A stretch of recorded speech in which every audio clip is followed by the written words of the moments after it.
Okay, why don't we go ahead and get started.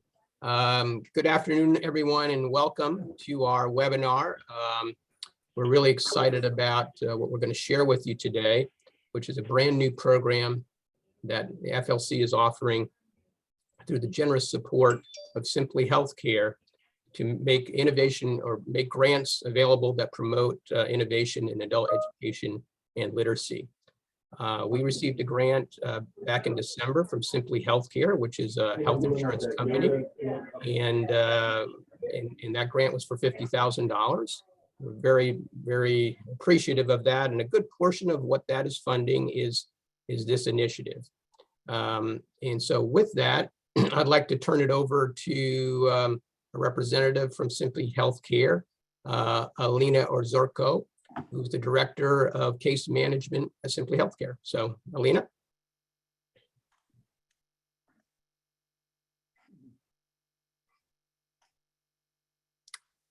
We can't hear you, Alina. You're muted.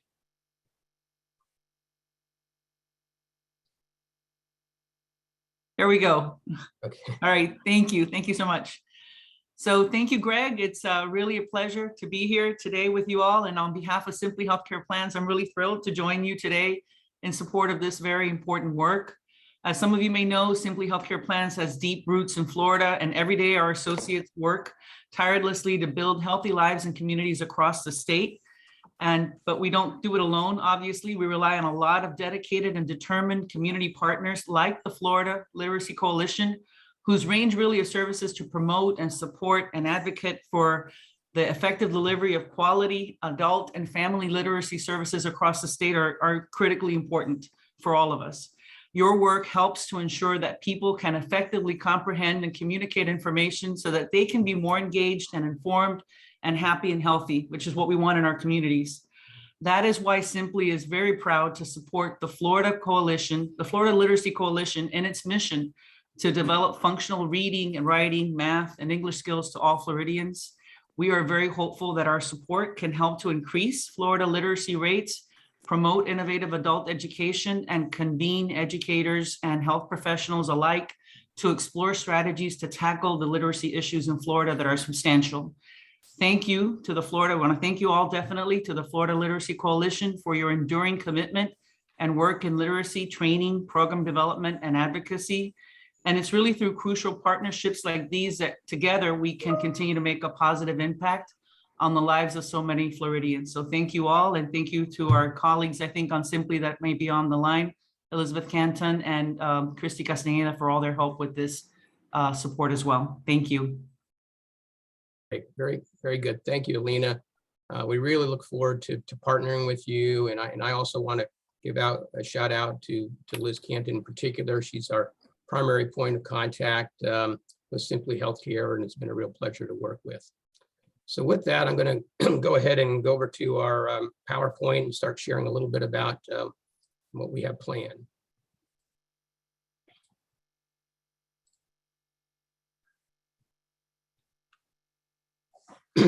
So innovation. It's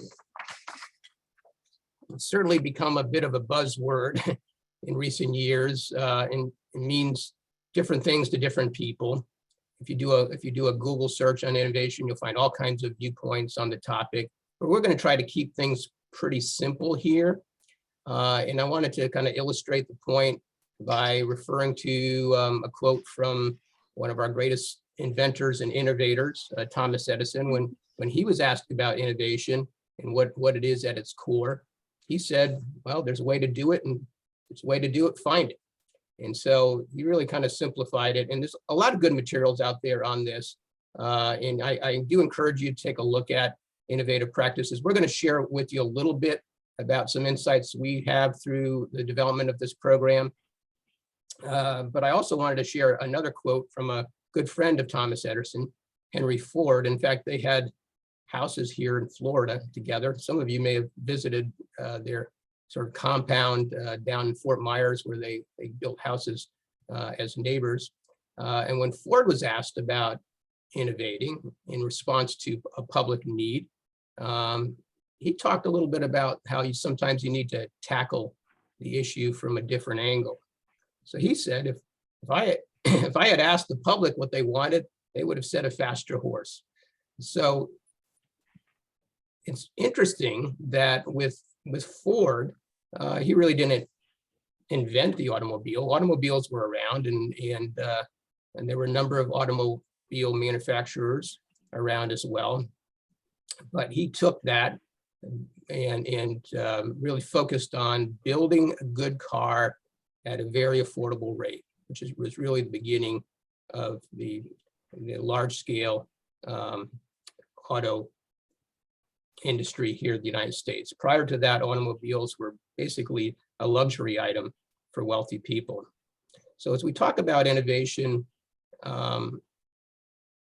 we want to really look at it with respect to this particular grant in such a way that we're going to use a very simple definition. There's lots of definitions out there, but we're going to really look at it as the process of turning an idea into a solution that adds value to your program and to your students. So it doesn't have to be new. We encourage you to explore approaches that are being used inside and outside of adult education and learn from them, tweak them, make them their own. Don't be afraid to experiment and take some risk. That's part of the whole process of innovation. And the ideas don't need to be new, but they do need to be new to you. And they do need to be somewhat innovative. So by way of an example that I wanted to share, let's say you want to develop sort of online ESL classes or distance ESL classes. Well, that, maybe 6 or 7 years ago would have been considered pretty innovative, but now largely due to COVID, a lot of programs are doing that. So just because it would be new to you, if your agency or organization hasn't been doing that, that wouldn't probably be considered innovative. But if you had a different twist on it, let's say, for example, you sort of took a flipped classroom approach, and I know some of you may be familiar with flipped classrooms, where you're kind of doing a video lesson on the front end, and then you're talking about that lesson, and it's more conversational during the class period. Well, then that would be considered innovative. So it is a judgment call on your part, but we just want to be really clear that we're not expecting folks to reinvent the light bulb here. It doesn't have to be an Edison invention. And we encourage you to borrow ideas and look at what other programs are doing to do something that really fits well for your organization and your students. So I want to talk a little bit about just some building blocks to innovation. And there's a lot, again, materials out there that sort of cover these kinds of things. But looking for opportunities to expand, to enhance, to make better, to problem solve, that's at the very core of what we're doing here. And we also want to do it certainly always in the context of how do you improve that student experience. Encouraging creativity and experimentation on your team, promoting a culture that welcomes new ideas and allows opportunities to try something new or test out potential solutions to problems that you may face. Making time and providing space for your team to be able to do this. Life is busy. We're all usually focused on our day-to-day tasks. So really, allowing some time to do some planning, to think creatively, perhaps to attend a conference. I think conferences and other PD opportunities can be a great way to kind of spur some ideas and talk with other colleagues, so that you can really sort of take a step back and allow for creative ideas to emerge, because you're not dealing with only the day-to-day pressures of getting things done. Minimizing bureaucracy.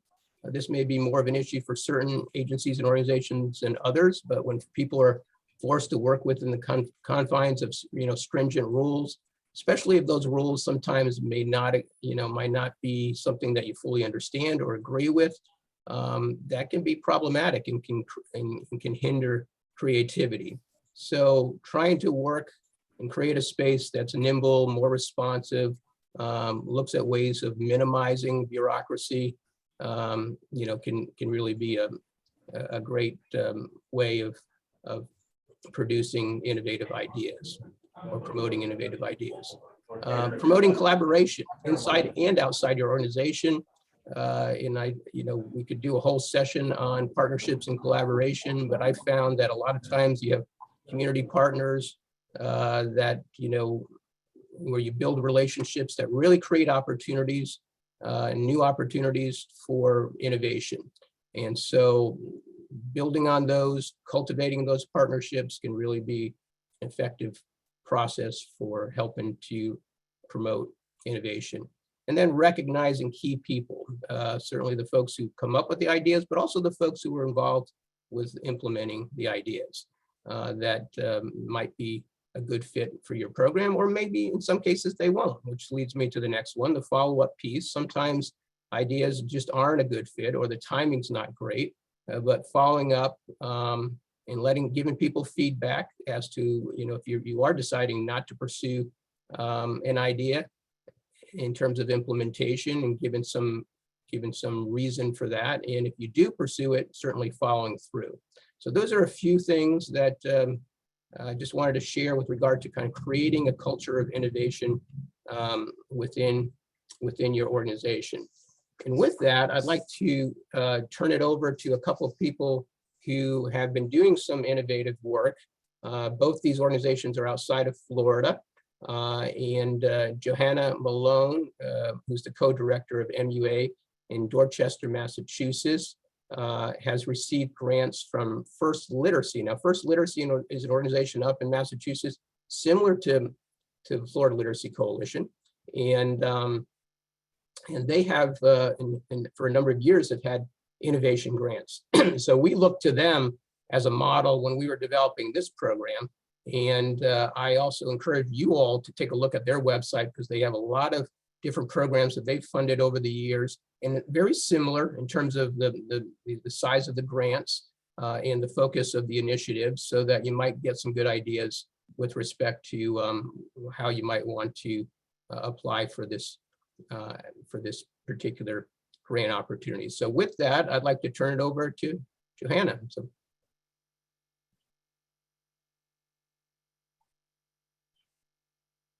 I'll go ahead and stop sharing. Okay, there you go.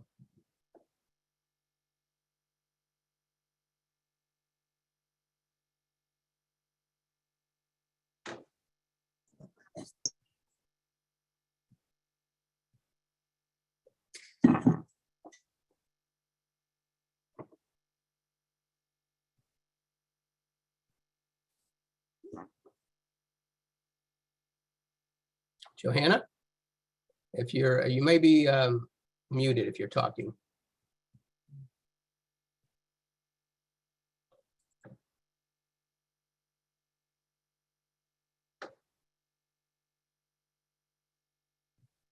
Johannah, I believe you're muted. Yeah, no, I'm sorry. I'm having a screen sharing difficulty. Give me 1 second. I'm so sorry. And I did it perfectly when Okay, we can see your bigger screen there. Yeah, okay. just give me 1 second. I do this all the time, but of course, give me 1 second. I'm so sorry. Sure.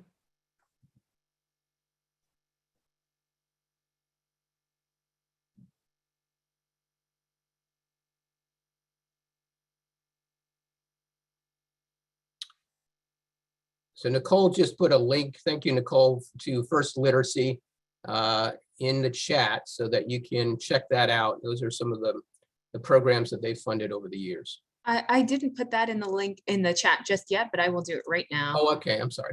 Go ahead. No problem. Thanks.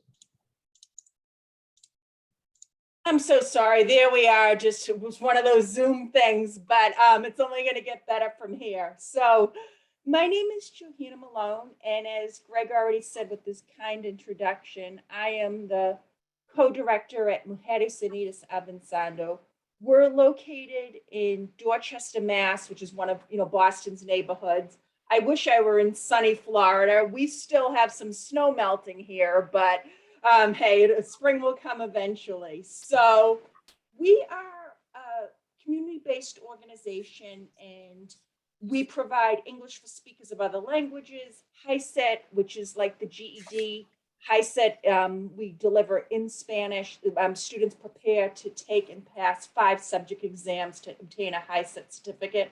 We do job training, social service referrals, counseling, anything that could help someone, that would be a barrier from participating in our program.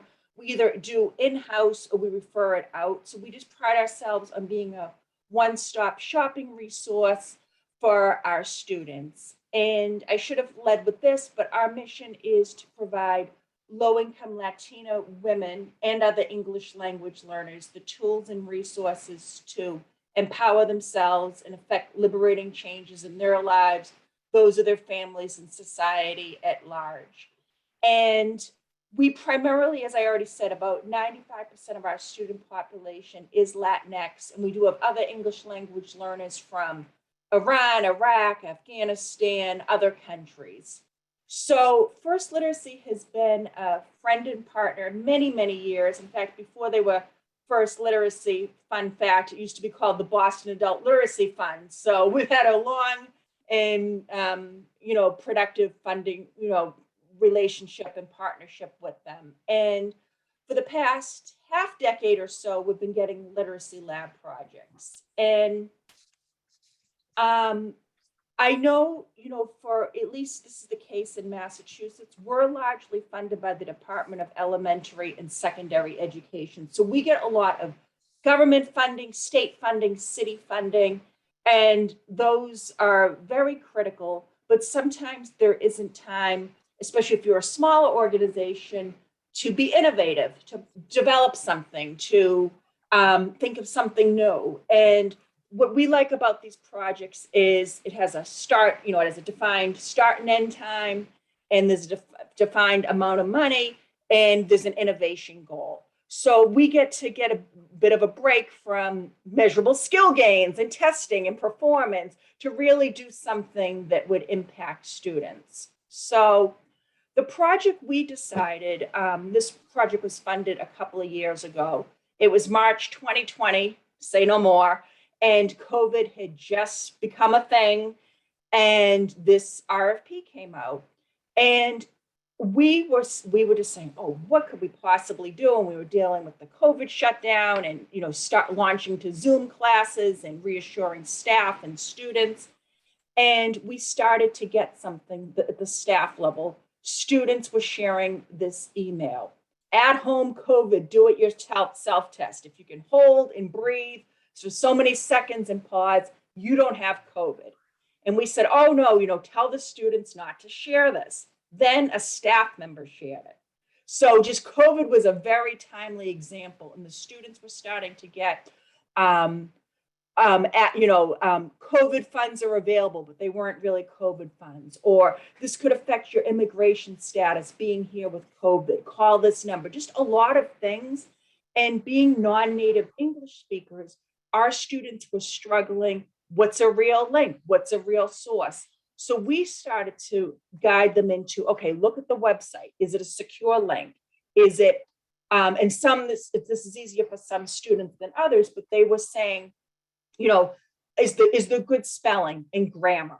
Is it a real website? Is it coming from a fake Gmail, or is it an actual corporate domain? And so we just said we could make a project out of this. And then, it's going into, at the time, it was going to be an election year, and just, COVID. And there were just a lot of timely examples for how can students get the most accurate sources. So, so this is the why, that they needed to think critically about what they hear. Where do they get their news? Is it through WhatsApp? Did they see it on the television? Did they hear it on the news network? And then here's some of the, the vaccination wall, WhatsApp scams. Tons of those were just sweeping through the program.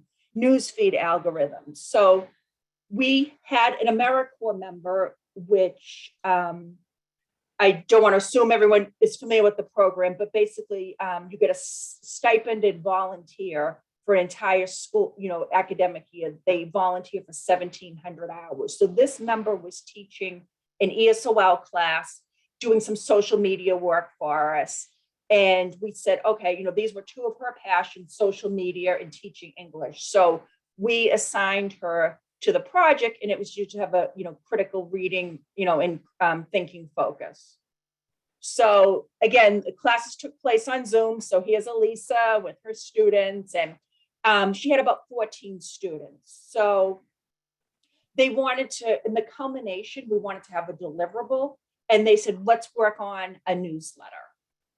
So, talking about biases, untrustworthy news sources, they learned to quote and paraphrase rather than, word for word to cite, claim something was on their own. And I'm dating myself, but just, I'm thinking in terms of when I was a student, both in high school and college, how there were no web sources to check. There were no online bibliographies. So really just to, give them, some modern skill sets and, very timely skill sets. And they also, they worked on paragraphs, they wrote articles, they did research, and there were different milestones and benchmarks that we met, through the project. And, definitely Snopes is a big one. That was the first one that we taught students how to use, and use Google reverse images. So really a lot of, and we brought some volunteers into it because the project grew very quickly in scope because there were 14 students, there were 14 articles. So we took advantage of our online volunteers to work one-on-one with the students developing their articles. So again, just some best practices that, be aware scams look very real. Always check your sources, never give out your personal information. Our emails, in fact, our MUA domain emails, just in the past week, our emails were spoofed. So even just showing some of the students, they thought our social service counselor was emailing students. So we had to, once again, with this group of students, say, look at the reply line and look at the domain, look at the language. So, and again, teaching students about bias, did you cite your sources? Did you give the original writer credit? So this was a whole semester long project. And again, some of the other articles that students wrote were, about homelessness in Boston, the reopening plan for Boston and COVID vaccine distribution. Obviously, this was 2020, 2021. So, obviously topics have evolved since then, and then, so each student ended up doing, the groups pretty much split between homelessness and COVID. And this is a screenshot, this is a sample of the newsletter that we did. And then this was put on the First Literacy website. And then this was a really dynamic student that wrote of her own experience living in a shelter. She quoted some, stats about, Governor Charlie Baker, opening the reopening plans. So for more information, and then thanks to First Literacy. So I'm going to stop sharing, but I just want to, say that, it sounds like it's a very innovative and nice funding source. And, Greg, you went through all of the best practices, those are similar across the board, that we want to make sure we had enough man and women power, to carry out the project, and that we had buy-in at all levels. And so, I mean, that's really all that, jumps to mind. I just wanted to, be mindful of everybody's time. And Greg, did you have anything else you'd like me to touch on? No, that was very good. Thank you, Johanna. Appreciate it. And I think it's a good example of a project that can be done for, for this budget amount of money, but really seem to have some impact in terms of helping students develop critical thinking skills and identify trustworthy websites and differentiate fact from opinion and all the good things that you did, including helping people become aware of scams out there. So that's the kind of thing that you might not always find in a traditional program. And thank you for sharing your efforts up there. So with that, I'd like to now turn it over to Holly McCoy, who is the Executive Director of Literacy Services of Wisconsin, which serves the greater Milwaukee area and neighboring counties to Milwaukee. Literacy Services of Wisconsin was selected as one of the innovative programs last year by U.S. Department of Education and Links, when they put out a call for innovative practices in adult education, and received a number of nominations, and Literacy Services was selected among those. So they're doing some really great innovative work up there. And we won't have time to hear about everything, but Holly has agreed to join us and kind of share with us some of the things that they're doing and sort of their approach to innovation. So Holly. Thanks, Greg. So I adapted this for today. I'm also going to start my timer. PowerPoints are helpful because they're going to keep me on time. But I'm going to skip over a couple of slides just very quickly. But I can definitely send this out for Greg to send out to the group as well. So Literacy Services of Wisconsin, as Greg mentioned, we are located in Milwaukee and Waukesha, Wisconsin. We also do programming in Racine, Ozaki, and some of the other neighboring counties. We do have a mobile learning model for our organization. So we have a primary location and then mobile learning sites that are located strategically throughout the greater Milwaukee area, just meeting students where they're at, obviously physically, but academically as well for all of our educators. So when we think about workforce partnerships here in Milwaukee, definitely partnerships are essential. So this is not new to any of you, but adult literacy is widely overlooked and misunderstood within the workforce system.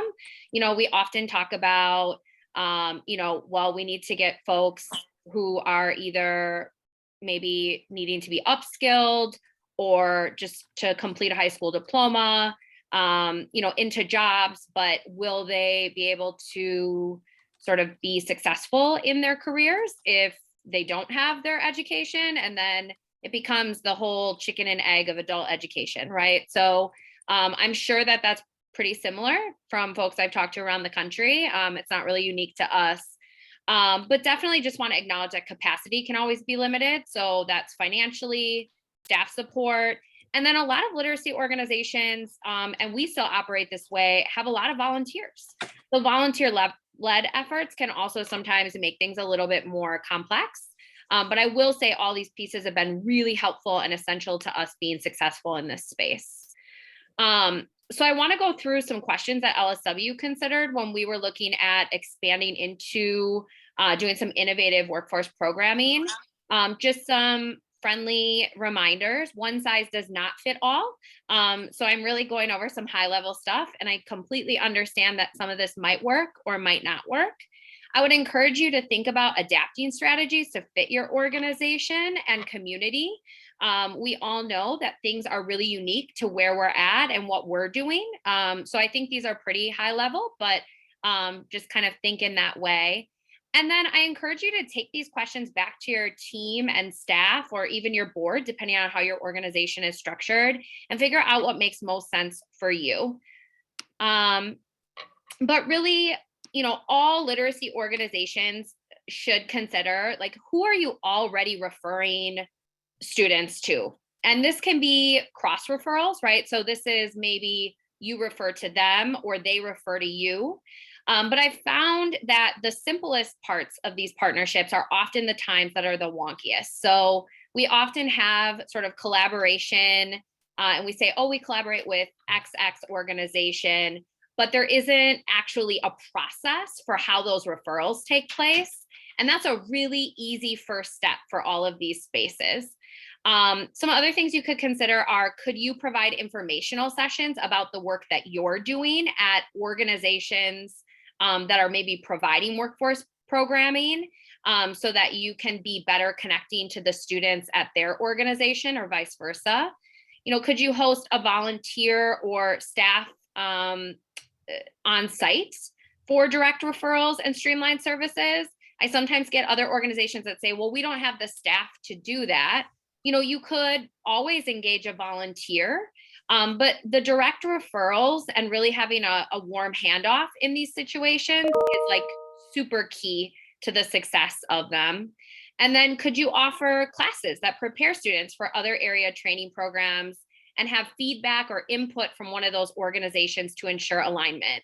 So it's really a really low-hanging fruit for every literacy organization is finding a successful training program in your area and saying, how can I make sure that when students leave our program, they're ready for your program? And from what I understand about the grants available through this webinar, that's a really easy first step, is just aligning your curriculum with the workforce training needs of your area. Some other things that you can consider are, what training programs are currently offered in your community. Sometimes these really gem programs aren't as commonly spoke about, but they exist and they're doing really great work. And all it takes is a phone call or an email to equate one another with each other's programs. And that can start a wide variety of things. For us, I'm going to talk about it in a second, but we were able to take a program we were already offering and contextualize it to make sure that our program materials were supporting that program directly. And that sort of led into a larger scale program for our community that's been really successful. And then, is there a training that is needed in your community specifically? So maybe there is something that has been identified in your local plan or with your local workforce board that, there's a huge need for X, right, like type of employees, and maybe that training doesn't exist. So, have you considered looking at a curriculum that already exists within that particular sector and offering it at your organization? Or is there an organization that you could, possibly work with to offer the hands-on elements of that?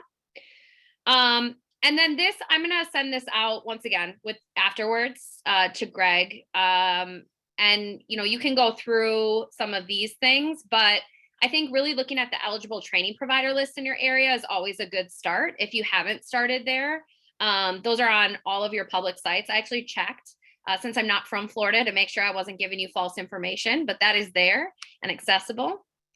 But I just want to give you an example of what we've done. So Literacy Services partners with WRTP Big Step. We have lots of acronyms in adult ed. I promise you this one is larger. So it's the Wisconsin Regional Training Partnership Building Industry Group Skilled Trades Employment Program. There you go.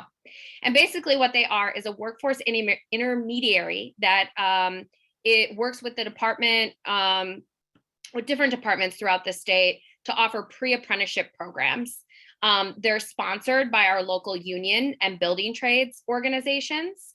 And they already offered the curriculum that I mentioned, which is the multi-core craft curriculum, the MC3. And LSW already offered our high school equivalency diploma program. See how hard that is to say that, even for me. So, so those programs were offered separately.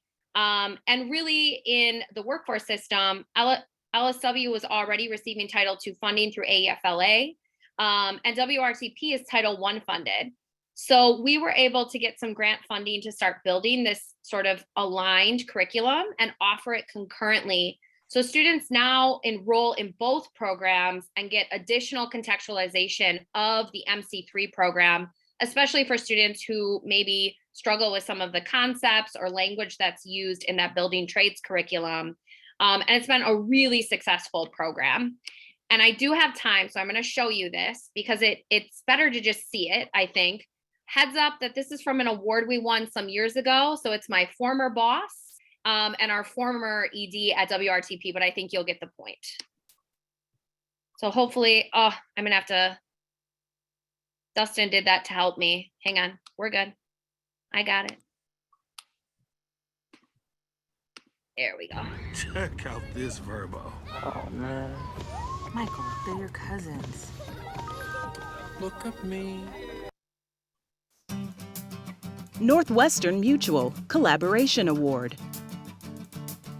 Literacy Services of Wisconsin and WRTP Big Step. Literacy Services of Wisconsin is a 50-plus-year-old organization that serves adults with a full range of adult education programs, from low-level readers all the way up to people earning their high school diploma or beyond. We also work with English language learners from more than 50 countries around the world.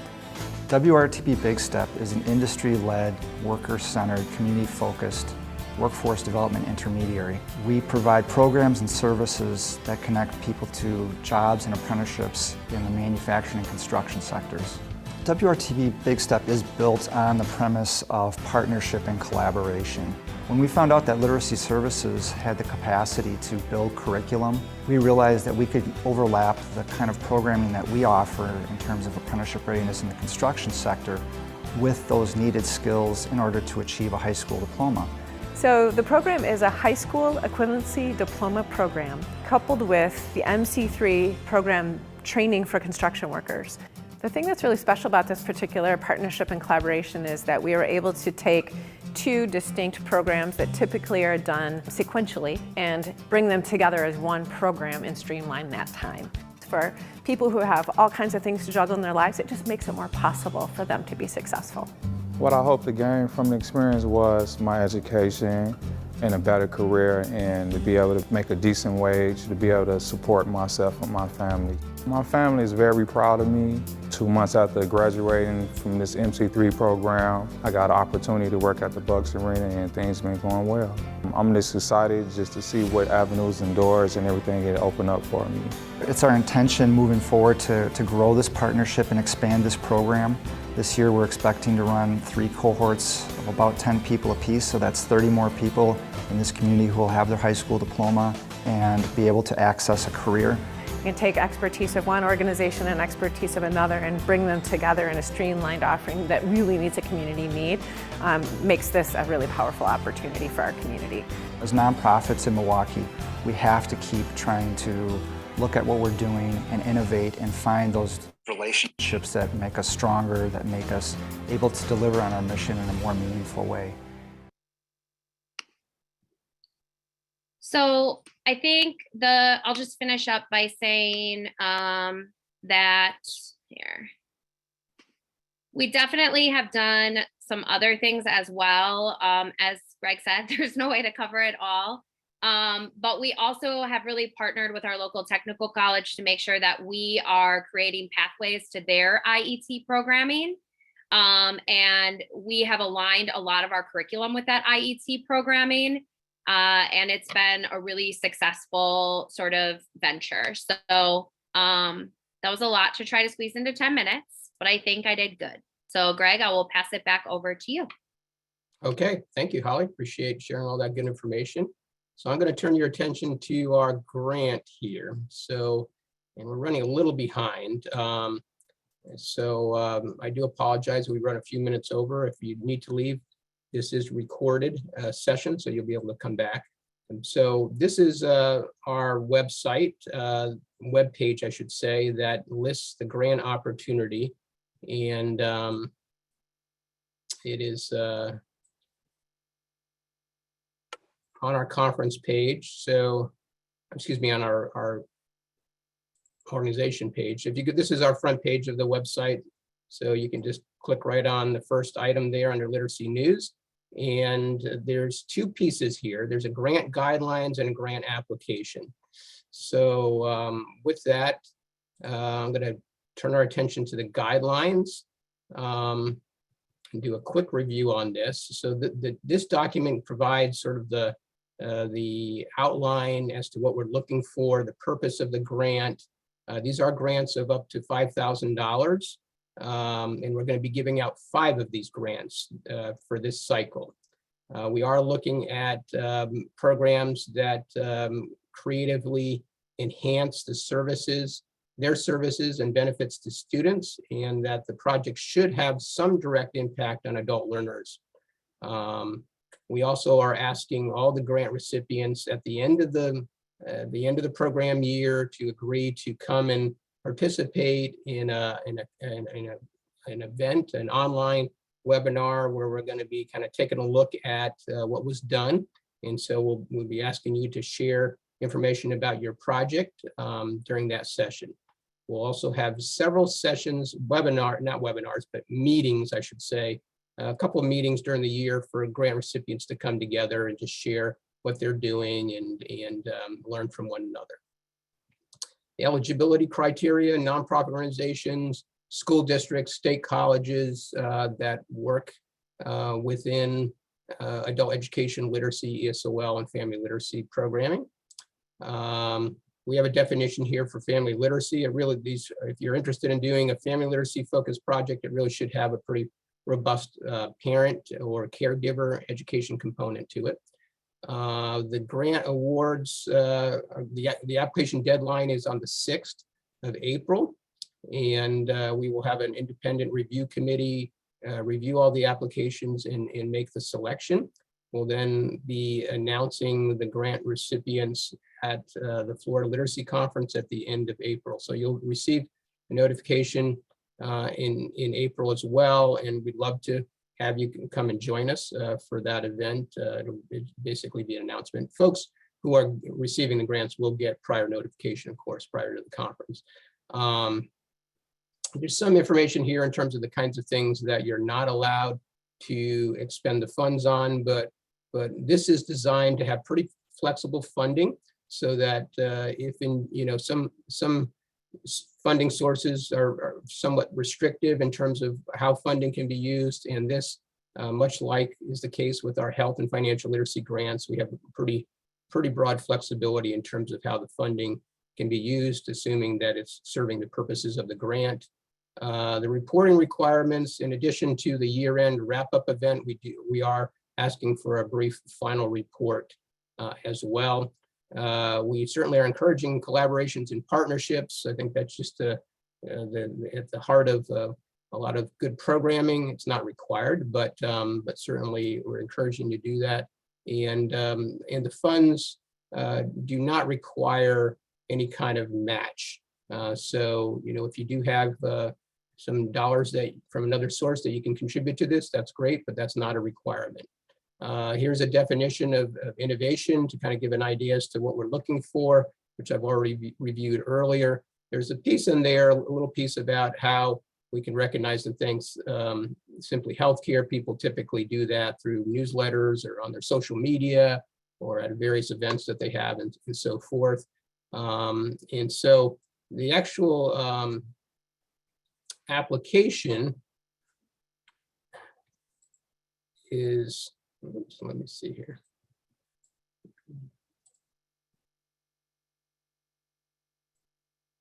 Okay, I'm going to need to stop sharing. Actually, the grant, the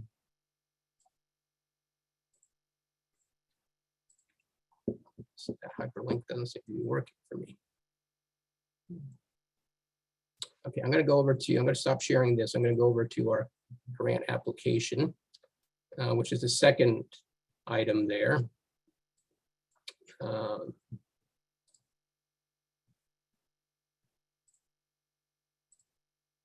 Okay, so here's our application. So on SurveyMonkey, we have the, I'm having a hard time opening this for some reason.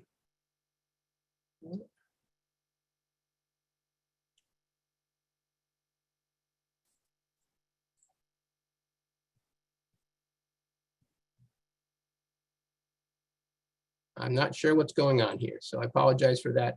Essentially, this is the link that you'll start, and it's a SurveyMonkey. It'll just ask you for some preliminary information with respect to your address, a little bit about your organization size, the number of students that you serve, and then there's 3 components that will be attachments that you'll attach to that document. This is just like what we do for our health and financial literacy grants. So the first in the primary attachment will be the grant narrative, and that will include the following elements: a project abstract or summary. So this will be a brief description of your project that you're proposing to be funded, your history and accomplishments as an organization. Again, a brief description of sort of your history in offering adult education, literacy, family literacy services, a needs statement to identify the population that will be disturbed by the problem or need that you're planning to address, and then the objectives piece. Now, this piece, we definitely encourage you to really try to be clear and measurable on this, both in terms of if you're serving a certain number of students, talk about that. And we know this is experimental, and we're kind of not when we're doing innovative programming, we don't always know exactly what the results are going to be. But if you can, as is typical in applications and grant proposals, provide a little information in terms of what you feel are going to be some of your expected outcomes, and try to do that in a measurable way. The project description really provides a core as to what the program is all about. So provide a clear description of the project's components and how the products and services will be delivered. That includes the student population that will be served, how, when, and where the services will be provided, a brief description of your research. So this is the piece that's a little bit different than some of the other grants that we offered. So if you can share a little bit about, where your idea generated from, if this is modeled on another program, please share a little bit about that. If it's, if it's informed by some research that has helped you to develop the project, you can reference that. Any partnerships that you may have or plan to have as part of the project, and then a little bit about how you feel this is an innovative approach that'll benefit you and your students. The recognition piece, which I've already talked about, the timeline. Now, this is a 10-month grant, so it will start in May of 2022 and end in February of 2023. So that's a little bit different. Just plan on 10 months. And frankly, it doesn't necessarily have to run the full 10 months, depending on what the project is, but it should be wrapped up within 10 months. And then the evaluation piece, ties to the objectives and basically your method for evaluating, evaluating the project based on what your original goals and objectives were. The budget, pretty clear, simple budget. We gave some examples here of how you can outline. We also have a template down here that you can use. You don't have to, but we do ask that you have sort of these core components in terms of the revenue source. Again, grants of up to $5,000. So you'd likely put 5,000 in here or whatever your request is. And then if there are other revenue sources, and then just outlining what your projected costs are. I do encourage you to, or ask you to make sure that these are in line with the, with the outline of what you're proposing to do. We have had grants in the past where indeed, the review committee is looking at it and go, well, I'm not sure why they need computers. They didn't talk about that, or whatever the, whatever the components are that, or the requests that they're making. So, try to make sure that it's clearly aligns with what you're proposing.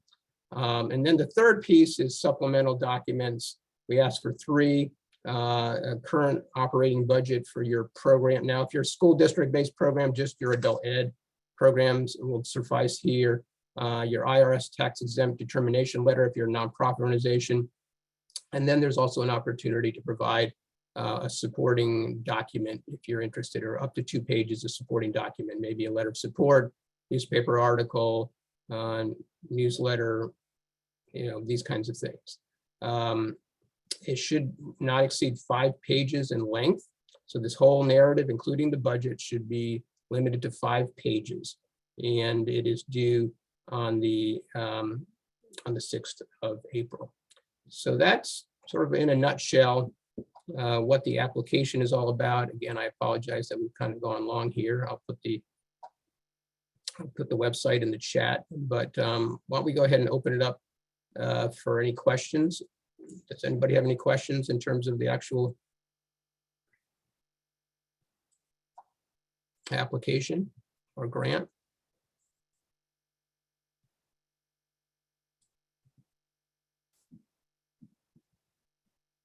Gotta look at the chat here.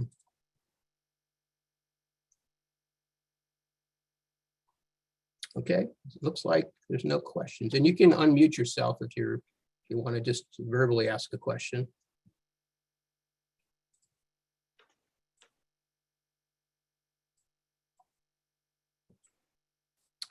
Is an individual school eligible to apply directly? Yes. So if you're part of a school district and you want to apply individually through your school, that's fine with us. You know, whatever your internal policies are, it doesn't have to come from, you know, the district office or the school district foundation or anything like that. It can be a direct application from your program or school. The 5-page limit includes the entire grant application. Is that correct? Yes. So that is correct, except for the attachments. So it would be filling out the form. For whatever reason, I wasn't able to. That's a Survey Monkey form that has some just basic information. Then you attach the narrative and budget. That's a total of 5 pages. And then in addition to that, the attached documents with regard to your IRS tax exemption, your budget, and an optional added element if you want to add a letter of support or something like that. Any other questions? I think that's all I see here. So again, thank you for participating. Thank you, Holly, and Joanna, and Alina. We appreciate your joining us too, and sharing about your organizations. And we do hope that you'll seriously consider applying for this. We really want to be able to highlight, showcase innovative practices, and more importantly, provide some support for some of those ideas perhaps that you thought was a good project to pursue, but have just never had a funding source to do that. So thank you again. And if you have any questions, just let us know. Y'all take care. Have a good afternoon.